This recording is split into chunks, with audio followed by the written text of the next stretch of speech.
जय नेपाल। शान्ति, सुरक्षा, प्रतिबद्धता। आदरणीय दर्शकवृन्द, सशस्त्र प्रहरी बल नेपालको पाक्षिक श्रव्य दृश्य प्रस्तुति कार्यक्रम समर्पण राष्ट्रका लागिको 435औं संस्करणमा यहाँहरूलाई स्वागत छ। कार्यक्रम सुरु गरौँ सशस्त्र प्रहरी बल नेपालका विविध गतिविधिहरूको सार संक्षेपबाट। विश्वव्यापी रूपमा फैलिँदै गइरहेको कोभिड-19 को नयाँ भेरिएन्ट सहितको संक्रमण रोकथाम तथा नियन्त्रण गर्न नेपाल सरकारबाट लागू भएको निषेधाज्ञा कार्यान्वयनका लागि सशस्त्र प्रहरी बल नेपाल देशभर निरन्तर अग्रपन्थीमा परिचालित भइरहेको छ। बलले आफ्ना देशभरका इकाइहरूबाट अधिकतम जनशक्ति परिचालन गरी अन्य सुरक्षा निकायहरूसँग आवश्यक समन्वय र सहकार्य गर्दै निषेधाज्ञाको समयमा आम नागरिकहरूलाई घरभित्रै सुरक्षित रहन अनुरोध गर्दै अनावश्यक भिडभाड तथा आवत जावत नियन्त्रणको प्रयास गरिरहेको छ। यसैगरी देशको अन्तर्राष्ट्रिय सीमा नाकाहरूबाट हुने अनाधिकृत आवत जावत नियन्त्रणका लागि सीमा नाकाहरूमा उल्लेख्य मात्रामा जनशक्ति परिचालन गरी आवागमन नियन्त्रणको प्रयास गरिरहेको छ। राष्ट्रिय सशस्त्र प्रहरी बल प्रशिक्षण प्रतिष्ठान मातातीर्थ काठमाडौँमा सञ्चालित सहायक सूचक आधारभूत तालिमको प्रतिष्ठानका कार्यकारी निर्देशक सशस्त्र प्रहरी नायब महानिरीक्षक खड्गबहादुर राईले प्रशिक्षार्थीहरूलाई आवश्यक निर्देशन दिनुहुँदै प्रथम प्रवचन गर्नुभएको छ। गत वैशाख 30 गतेबाट प्रतिष्ठानमा सञ्चालित उक्त तालिममा राष्ट्रिय अनुसन्धान विभागका 137 जना सहायक सूचकहरूको सहभागिता रहेको प्रतिष्ठानले जनाएको छ। सशस्त्र प्रहरी बल नेपाल नम्बर 2 छिन्नमस्ता बाहिनी मुख्यालय महोत्तरीमा सञ्चालित सिसम 3 सीमा सुरक्षा तालिमको अन्तिम प्रवचन कार्यक्रम सोही बाहिनीका बाहिनीपति सशस्त्र प्रहरी नायब महानिरीक्षक चन्द्रप्रकाश गौतमको प्रमुख आतिथ्यतामा सम्पन्न भएको छ। यसैगरी सशस्त्र प्रहरी बल नेपाल नम्बर 1 बराहा बाहिनी मुख्यालय सुनसरीमा सञ्चालित सिसम 2 सीमा सुरक्षा तालिमको अन्तिम प्रवचन कार्यक्रम सोही बाहिनीका बाहिनीपति सशस्त्र प्रहरी नायब महानिरीक्षक वंशीराज दाहालको प्रमुख आतिथ्यतामा सम्पन्न भएको छ। सशस्त्र प्रहरी बल नेपाल नम्बर 5 विन्ध्यवासिनी बाहिनी मुख्यालय रूपन्देहीले कोभिड-19 महामारीको कारण सृजित रगत अभाव व्यवस्थापनका लागि नेपाल स्वयंसेवी रक्तदाता समाज र रोटरी रोट्र्याक्ट कोभिड-19 सहजीकरण अभियानसँग सहकार्य गरी बाहिनी परिसरमा रक्तदान कार्यक्रम सम्पन्न गरेको छ। बाहिनीपति सशस्त्र प्रहरी नायब महानिरीक्षक इन्जिनियर किशोर प्रधानको प्रमुख आतिथ्यतामा सम्पन्न उक्त रक्तदान कार्यक्रममा बाहिनी तथा मातहतका इकाइहरूबाट 48 जना सशस्त्र प्रहरी राष्ट्रसेवकहरूले रक्तदान गरेको बाहिनीले जनाएको छ। सशस्त्र प्रहरी बल नेपाल नम्बर 6 महेश्वरी बाहिनी मुख्यालय सुर्खेतमा सञ्चालित सिसम 6 सीमा सुरक्षा तालिमको अन्तिम प्रवचन कार्यक्रम सोही बाहिनीका बाहिनीपति सशस्त्र प्रहरी नायब महानिरीक्षक अभि कुमार खत्रीको प्रमुख आतिथ्यतामा सम्पन्न भएको छ। त्यसैगरी सशस्त्र प्रहरी बल नेपाल सीमा सुरक्षा तालिम शिक्षालय बर्दघाट नम्बर 20 गण विपद उद्धार काठमाडौँ र नम्बर 19 गण विशेष कार्यदल बगलामुखी काठमाडौँमा सञ्चालित विभिन्न पेशागत उन्नत तालिमहरूको अन्तिम प्रवचन कार्यक्रमहरू सम्पन्न भएको सम्बन्धित इकाइहरूले जनाएका छन्। दर्शकवृन्द, कार्यक्रममा अब बरामद सम्बन्धी गतिविधिहरू। सप्तरी स्थित सशस्त्र प्रहरी बल नेपाल नम्बर 6 गण मातहत बोर्डर आउटपोस्ट बर्साइनबाट परिचालित सशस्त्र प्रहरी राष्ट्रसेवकहरूले जिल्लाको हनुमाननगर कङ्कालिनी नगरपालिका 14 डलुवा स्थित सीमा इलाकामा भारतबाट भन्सार छली अवैध रूपमा नेपालतर्फ ल्याउँदै गरेको अवस्थामा करिब 6,22,000 रुपैयाँ बराबरको विभिन्न किसिमका औषधि बरामद गरी भन्सार कार्यालयमा बुझाएको छ। यसैगरी सोही गण मातहत बोर्डर आउटपोस्ट बनैनियाबाट परिचालित सशस्त्र प्रहरी राष्ट्रसेवकहरूले राजगढ गाउँपालिका 2 आन्द्रामोठ स्थित सीमा इलाकामा चेक जाँचको क्रममा विभिन्न परिमाणको लागु औषध र ओसार पसारमा प्रयोग भएको एक थान मोटरसाइकल सहित 2 जनालाई पक्राउ गरी स्थानीय प्रहरीलाई बुझाएको गणले जनाएको छ। सशस्त्र प्रहरी बल नेपाल नम्बर 12 गण 12 मातहत बोर्डर आउटपोस्ट पिपरपातीबाट परिचालित सशस्त्र प्रहरी राष्ट्रसेवकहरूले पचरौता नगरपालिका 1 मुसहर बस्ती इलाकामा नेपालबाट भारततर्फ लैजाँदै गरेको अवस्थामा करिब 30 केजी गाँजा बरामद गरी आवश्यक कारबाहीका लागि स्थानीय प्रहरीमा बुझाएको गणले जनाएको छ। सशस्त्र प्रहरी बल नेपाल नम्बर 10 गण सर्लाही मातहत बोर्डर आउटपोस्ट 12बाट परिचालित सशस्त्र प्रहरी राष्ट्र सेवकहरूले विष्णु गाउँपालिका 1 बेलवा सीमा इलाकाबाट विभिन्न परिमाणको लागु औषध र एक थान भारतीय नम्बर प्लेटको मोटरसाइकल सहित 2 जनालाई पक्राउ गरी आवश्यक कारबाहीको लागि स्थानीय प्रहरीमा बुझाएको नम्बर 10 गण सर्लाहीले जनाएको छ। सशस्त्र प्रहरी बल नेपाल बोर्डर आउटपोस्ट लौकही सुनसरीबाट परिचालित सशस्त्र प्रहरी राष्ट्र सेवकहरूले भोक्राहा नरसिंह गाउँपालिका 6 स्थित पूर्व पश्चिम लोकमार्गबाट विभिन्न परिमाणका लागु औषधसहित 4 जनालाई पक्राउ गरी आवश्यक कानुनी कारबाहीका लागि स्थानीय प्रहरीमा बुझाएको सम्बन्धित इकाइले जनाएको छ। कञ्चनपुर स्थित सशस्त्र प्रहरी बल नेपाल नम्बर 35 गण शैलेश्वरी मातहत बोर्डर आउटपोस्टहरूबाट परिचालित सशस्त्र प्रहरी राष्ट्र सेवकहरूले विभिन्न मितिमा जिल्लाको विभिन्न सीमावर्ती इलाकाहरूबाट करिब 27 ग्राम 490 मिलिग्राम खैरो हेरोइन र 3 थान मोटरसाइकल सहित 7 जनालाई पक्राउ गरी आवश्यक कारबाहीको लागि स्थानीय प्रहरीमा बुझाएको सम्बन्धित इकाइले जनाएको छ। दर्शकवृन्द, गतिविधिको क्रम आजलाई यति नै। अब प्रस्तुत गर्दैछौँ सशस्त्र प्रहरी बल नेपालद्वारा तयार पारिएको चेतनामूलक टेलिचलचित्र किनको चौथो भाग। स्वीकार गर्नुहोस्।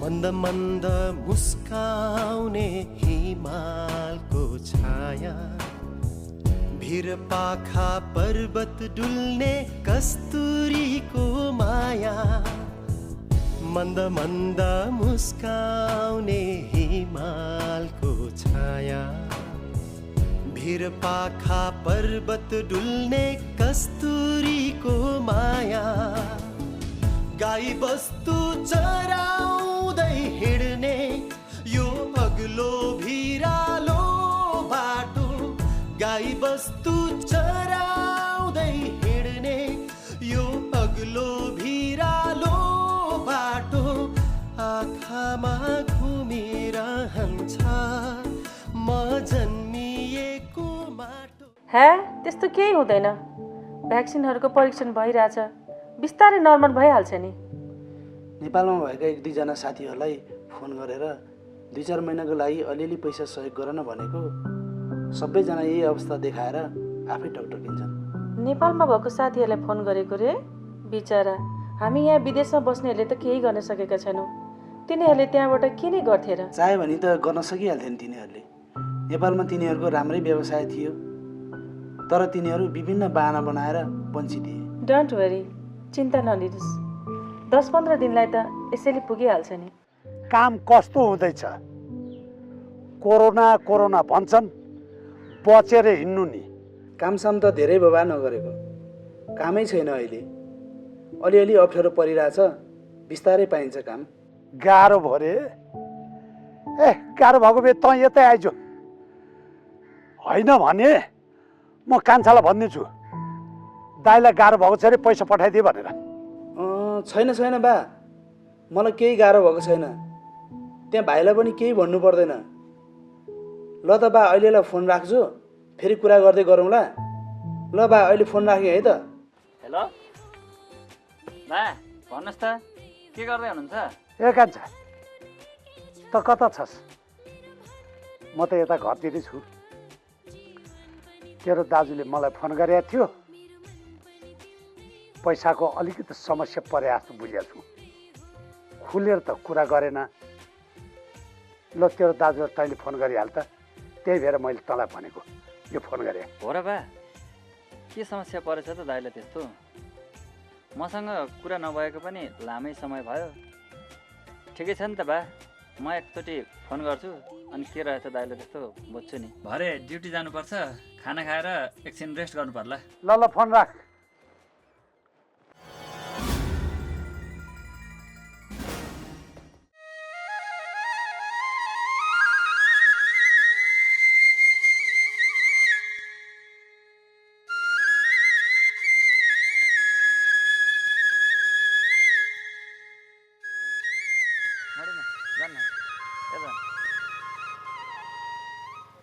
पख्नुहोस्, कहाँ जान लाग्नुभएको तपाईँहरू यतिका धेरै सङ्ख्यामा?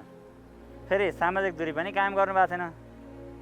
यस्तो बेलामा यसरी हिँड्नु हुँदैन भन्ने कुरा थाहा छ होला नि हजुरहरूलाई? नमस्ते सर। परेबाट भन्नुहोस्, के भन्नु खोज्नु भएको? मेरो भतिजको यसो साटक सुटुक बिहे थियो, त्यही भएर जान लागेको। अनि तपाईँहरू यतिका धेरै ताँती लागेर बिहेमा जानुहुन्छ त? यस्तो महामारीको अवस्थालाई हामी सबैले बुझ्नुपर्ने होइन र?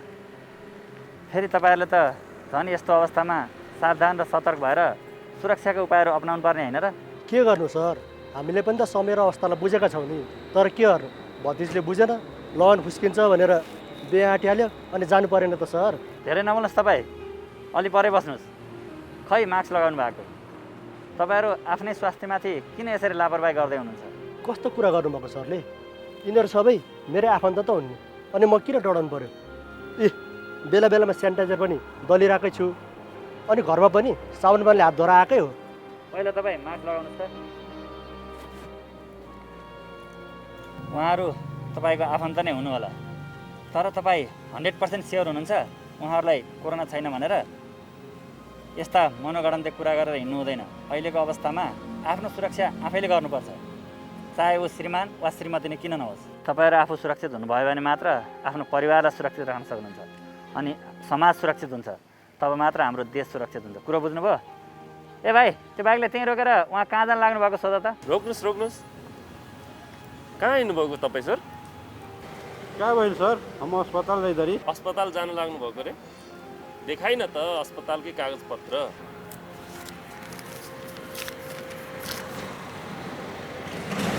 क्या सर, यहाँ से अस्पताल जाके न मिली? रोको, अभी हम सर से बात करे तरे। सर, अस्पतालमा छोडिदिनुहोस्। ल उहाँलाई त छोडिदिनु भयो त। पछाडि आइज, जहाँ पनि कति पुवाक बोले, कति बोल्न सके। हेर्नुहोस् न सर, आज हाम्रो भाइको बिहे छ। यो बिहेमा हामी धेरैजना सहभागी पनि हुँदैनौँ, त्यस्तै 10-12 जना जति हुन्छौँ होला। हामी जाउँ सर? हेर्नुहोस् सर, यो कोरोना भाइरसको नयाँ भेरिएन्टका प्रकोपहरू देखिरहेको समयमा सकेसम्म यस्ता कार्यहरू नगर्दा नै राम्रो हो। तर यदि गर्नै पर्ने भए पनि सुरक्षा सावधानीका सम्पूर्ण उपायहरू अपनाएर मात्र गर्नुपर्छ। तपाईँहरूलाई सायद एउटा कुरा थाहा होला, यो कोरोना विरुद्धको खोप डबल डोज लगाएकाहरूलाई पनि सुरक्षा सावधानी नअपनाएका कारण सङ्क्रमित भइरहेका छन्। त्यसैले तपाईँहरूले पनि सुरक्षा सावधानीका उपायहरू नअपनाउने, अपनाउँदा पनि लापरवाही गर्नाले यो सङ्क्रमण सर्ने सम्भावना धेरै हुन्छ। तपाईँहरू जहाँ शुभकामना दिन जाँदै हुनुहुन्छ त्यहाँ यसरी सामाजिक दूरी कायम नगर्ने, सावधानीका उपायहरू नअपनाउने, लापरवाही गर्दाखेरि सङ्क्रमण पनि लैजाँदै हुनुहुन्छ। बरु यस्तो बेलामा तपाईँहरूले फोनबाट शुभकामना दिँदा भिडभाड पनि नहुने, सङ्क्रमण पनि नफैलने, तपाईँहरूलाई पनि राम्रो, दुलालाई पनि राम्रो, होइन र? हजुरले भनेको कुरा ठिकै हो सर।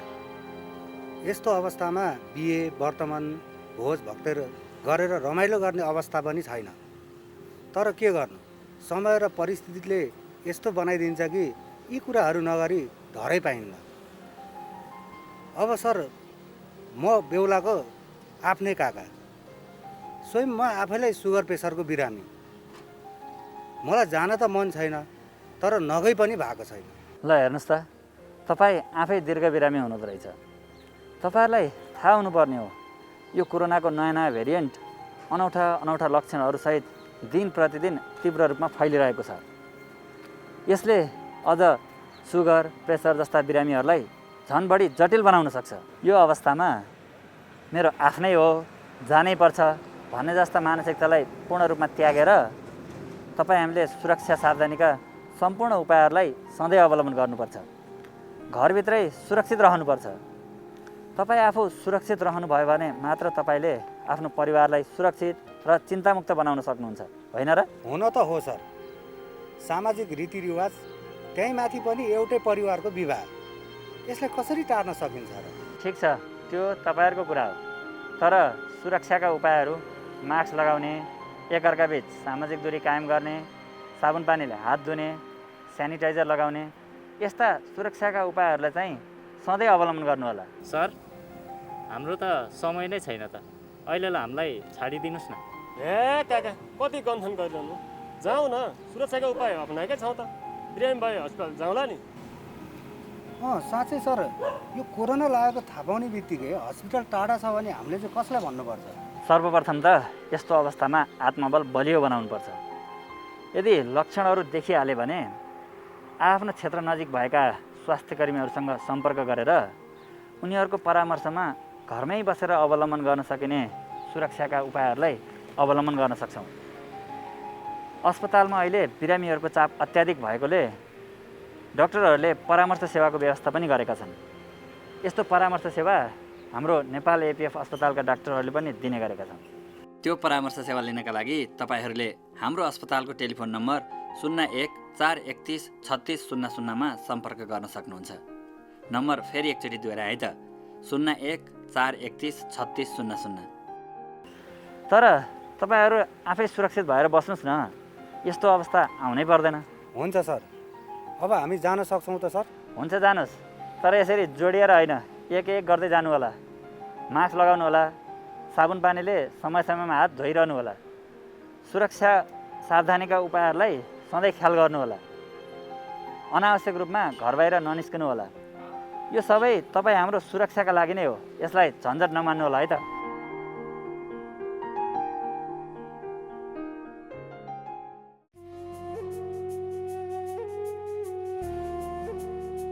ल चेतन भाइ, यहाँ धारामा साबुन पानीले राम्रोसँग हातमुख धोएर अनि आफ्नो ब्यारेकतिर लगाउला नि।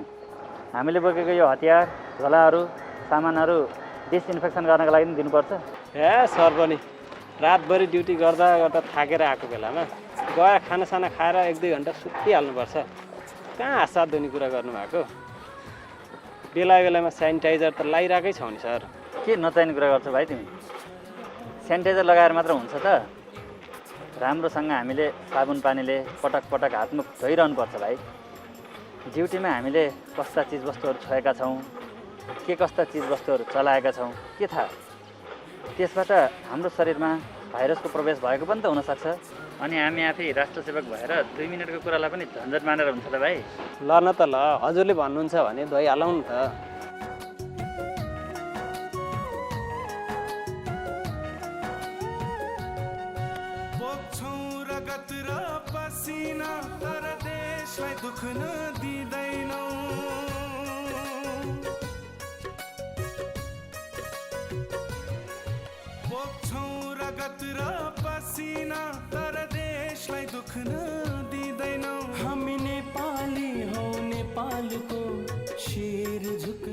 यो त मैले भनेर धुनुपर्ने, अरूका लागि गरिदिनु पर्ने हो र? यो त तिम्रो लागि नै हो नि। अझ भन्यो भने हामी सबैका लागि हो। तिमीलाई एकचोटि सङ्क्रमण भयो भने सोच त, ब्यारेकमा बस्ने साथीहरू, उनीहरू मार्फत उनीहरूका परिवारहरू, अनि हामी सबैलाई सर्छ कि सर्दैन? त्यसबाट हामी सबै सङ्क्रमित हुन्छौँ कि हुँदैन? मैले त्यस्तो भन्न खोजेको होइन नि सर। दिनरात नभनी ड्युटी गरेर आइया छ। बेला बेलामा सेनिटाइजर नि प्रयोग गरिरहेकै छौँ। मास्क पनि रेगुलर लगाइरहेकै छौँ। सुरक्षाका उपायहरू त अपनाइरहेकै छौँ नि। थाकेको बेलामा छिट्टै गएर आराम गरौँ न त भनेर भन्न खोजेको मात्र हो सर। हेर भाइ, अहिलेको यो अवस्थामा केही क्षण आराम गर्नका लागि हामी कसैले पनि लोभ गर्नु हुँदैन। यो समयमा नयाँ नयाँ भेरिएन्टका भाइरसहरू झन् व्यापक रूपमा फैलिरहेकोले तिनीहरूको सङ्क्रमण दर फैलन रोक्नका लागि हामी अझै बढी सजग र सतर्क हुनुपर्छ। झन् हामी राष्ट्रसेवकहरूले त देशका सम्पूर्ण नागरिकहरूलाई यो समयमा अत्यावश्यक कामभन्दा बाहेक घर बाहिर ननिस्कन र सुरक्षा सावधानीका उपायहरू सधैँ अवलम्बन गर्न अनुरोध गर्दै यो अवस्थासँग जुझ्नका लागि उनीहरूलाई मानसिक रूपमा सबल बनाउनुपर्छ। अझ अर्को कुरा, कतिपय अवस्थामा हामीले मानिस बिचको सामाजिक दूरीलाई निरन्तर कायम राखिराख्न नसकिरहेका पनि हुन सक्छौँ। वृद्ध बालबालिका असहायहरूलाई सहयोग गर्दा उनीहरूलाई समात्नुपर्ने अवस्था पनि आउन सक्छ। त्यस्तो बेलामा के थाहा, उनीहरू सङ्क्रमित पनि भएका हुन सक्छन्। अनि हामीले सेनिटाइजर मात्रै लगाएर पुग्छ त? हामीले सुरक्षा सावधानीका सम्पूर्ण उपायहरूलाई निरन्तर अवलम्बन गरिरहनुपर्छ। कुरा बुझ्यौ? त्यो त हो सर। इन्फेक्सन नफैलियोस् भनेर सङ्गठनले हामीले ड्युटीबाट फर्किए पश्चात हामीले बोकेका असभावका साधनहरू, हात हतियारहरू डिसइन्फेक्ट गर्नको लागि एउटा सुरक्षित ठाउँ छुट्याएको छ। त्यहाँ हामीले गएर यी अस्वभावका साधनहरूलाई अनिवार्य रूपमा डिसइन्फेक्ट गर्नुपर्छ। जानुपर्छ सर। नयाँ ठाउँमा पिकेट थप भएको छ सर। त्यस ठाउँमा जानको लागि टोललाई ब्रिफिङ गर्नलाई इन्सपेक्टर साहबले आधी घन्टामा ग्राउन्डमा सामेल भन्नुभएको छ। त्यही जानकारी गराउन आएको सर। ए ल हुन्छ भाइ, म खानसान खाएर तयार भएर आउँछु। ल चेतन साहब, अब छिटो छिटो गरेर सामेलमा जानुपर्छ। रातभरि ड्युटी गरेर आइयो, फेरि जानुपर्ने भयो। ए गाह्रो नमान न चेतन भाइ, अहिले सामेलमा म रिपोर्ट गरिदिउँला नि। तिमी अहिले रेस्ट गरौ ल, अर्को टोलीमा जानका लागि तयार भइहाल्यो। ल जाउँ अहिले, बरु चाहिँ सामानहरू डिसइन्फेक्सन गर्नका लागि छोडिदिनुपर्छ। जाउँ।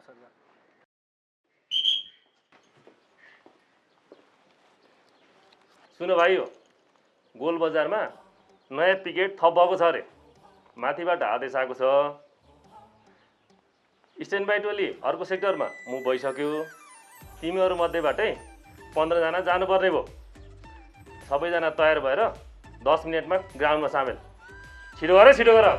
जाग युवा, अब जाग युवा, यो देश बनाउनलाई लाग युवा।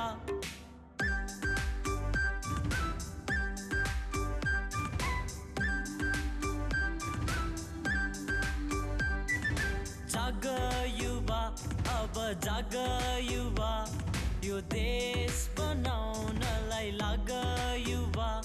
यो देशलाई तिम्रो खाँचो छ, तिम्रो हातमा देशको साँचो छ।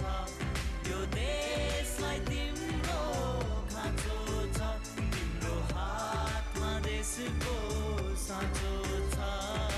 जाग युवा, अब जाग युवा, यो देश बनाउन। चल न चल, सतर्क माउला, सतर्क।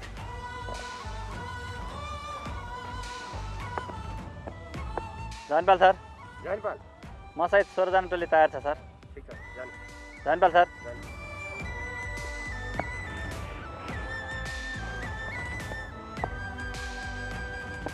जानपाल साहब हो। जानपाल सर।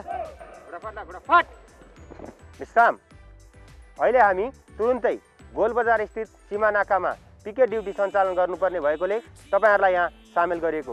कसैलाई केही शङ्का छ? गुड, शङ्का हुन पनि चाहिन्न।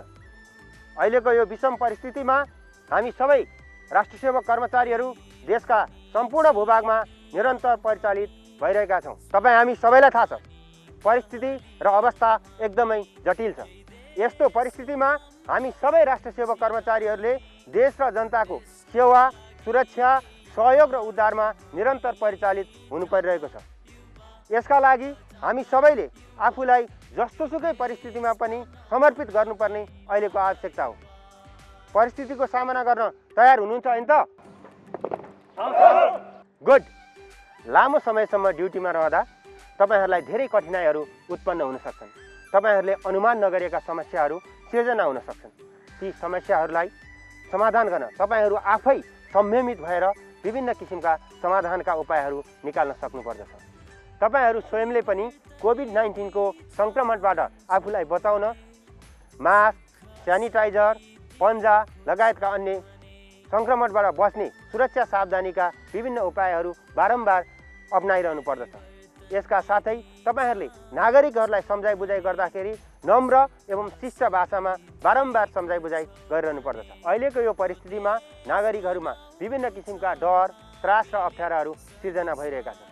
त्यस्तो अवस्थामा तपाईँहरूले उनीहरूका पीर मर्काहरूलाई राम्रोसँग सुनिदिएर उचित समाधानका उपायहरू पहिल्याइदिनु पनि हामी सुरक्षाकर्मीको जिम्मेवारी हो। कुरा बुझ्नुभयो?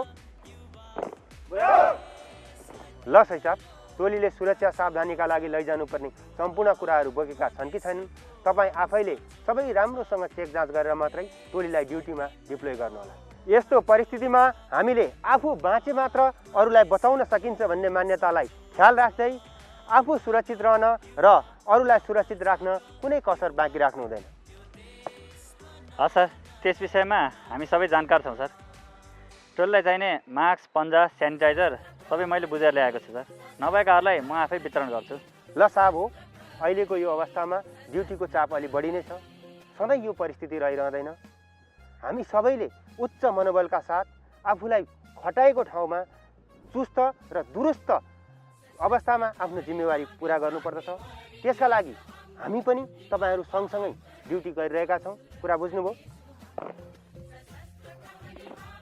ल ठिक छ, यहाँ ड्युटीमा जान नसक्ने बिरामी कोही हुनुहुन्छ त? कसै केही छ? सर, चेतन साहबको हिजो बेलुकादेखि नै बिहानसम्म अलि लामै ड्युटी परेको थियो। उसको ठाउँमा अर्को एकजना बदली गर्न पाए हुन्छ सर। ल ठिक छ, हलदार मेजरलाई भनेर उसको ड्युटी मिलाइदिनु। हो, यसरी नै फिल्डमा खटिएका कमान्डरहरूले आफू मातहतका सप्रकहरूका वीरमर्कालाई बुझेर समयमै रिपोर्ट गर्नुपर्छ। ल सही साहब, तपाईँ टोली लिएर जान सक्नुहुन्छ। टोली नचल, सतर्कमा होला, सतर्क। सही साहब जग्गा छोड।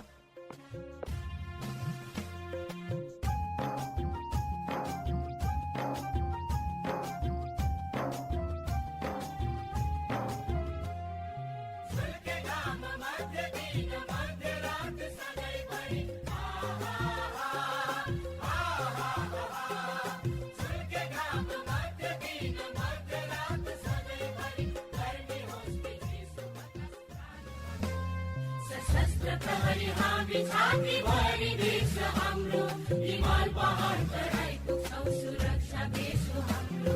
सशस्त्र प्रहरी हामी छाती